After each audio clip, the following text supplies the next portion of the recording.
हर हर महादेव, राधे राधे, जय श्री कृष्णा, जय श्री राम। बहुत बहुत स्वागत है आप लोग का हमारे रूबी सिंह लोकगीत चैनल पे। तो चले जाए एक बहुत ही प्यारा सोहर गीत, उठान गीत, खिलौना गीत, जौन भी आप लोग किधर कहल जाला। हमरे यहाँ तो एक सोहर गीत होखेला और एक खिलौना गीत होखेला, जौन की लड़का होला वो समय गावल जाला, बर्थडे उड्डे में गावल जाला था।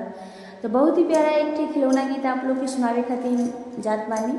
आप लोग ध्यान से सुनी, फुल वॉच करके सुनी और कमेंट में बताएं कि आप लोग के गाना कैसा लागल है।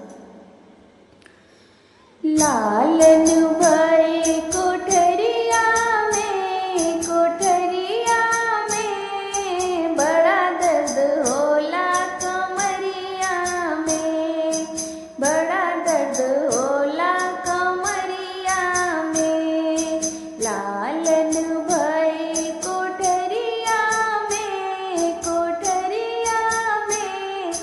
बड़ा दर्द होला कमरिया में, बड़ा दर्द होला कमरिया में।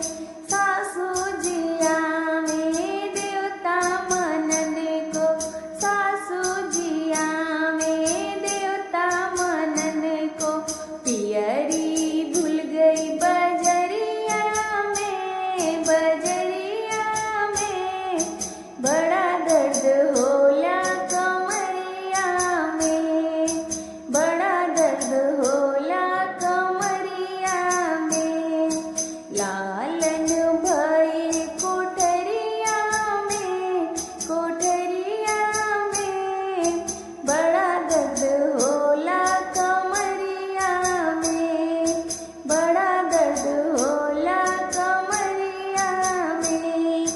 जिठनी जियाई पिपरी पीसन को, जिठनी जियाई पिपरी पीसन को, हरवा छुट गए बजरिया में, बजरिया में।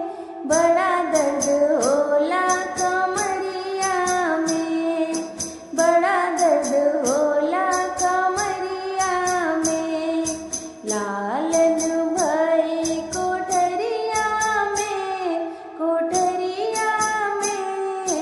बड़ा दर्द होला कमरिया में, बड़ा दर्द होला कमरिया में। ननदी जो आई कजला लगन को, ननदी जो आई कजला लगन को, कंगना छूट गए बजरिया में, बजरिया में। बड़ा दर्द होला कमरिया में, बड़ा दर्द होला कमरिया में। लालन भई कोठरिया में